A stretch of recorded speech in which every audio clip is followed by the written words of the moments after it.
दोस्तों, आज की कहानी है अदृश्य दहशत। अलका एक छोटे शहर की पत्रकार थी। उसे हमेशा रहस्यमय घटनाओं में दिलचस्पी थी।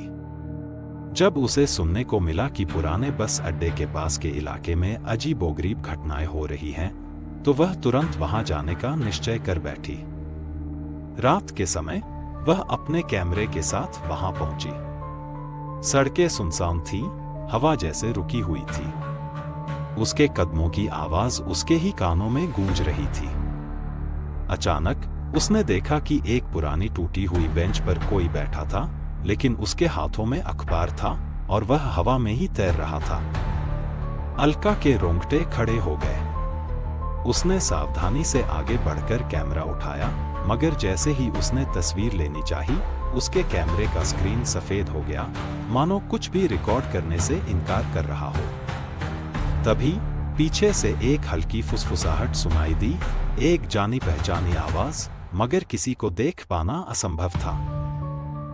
तुम्हें यहां नहीं आना चाहिए था। अलका ने पीछे मुड़कर देखा, लेकिन वहां कोई नहीं था। उसके आसपास की हवा बोझिल हो गई, दिल की धड़कन तेज होने लगी।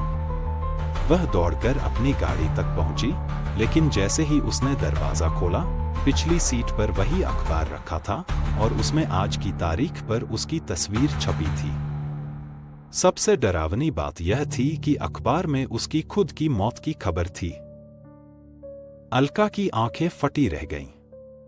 उसे समझ नहीं आया कि यह मजाक था या कोई भयावह सच्चाई।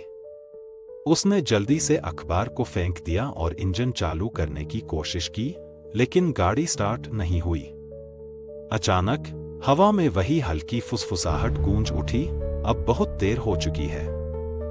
अगली सुबह बस अड्डे के पास अलका की गाड़ी मिली, लेकिन उसमें कोई नहीं था और उस टूटी हुई बेंच पर पड़ा अखबार अब भी मौजूद था, जिसमें अलका की मौत की खबर थी। लोग कहते हैं कि जो भी उस अखबार को छूता है, उसके नाम की खबर अगली सुबह उसमें छप चुकी होती है।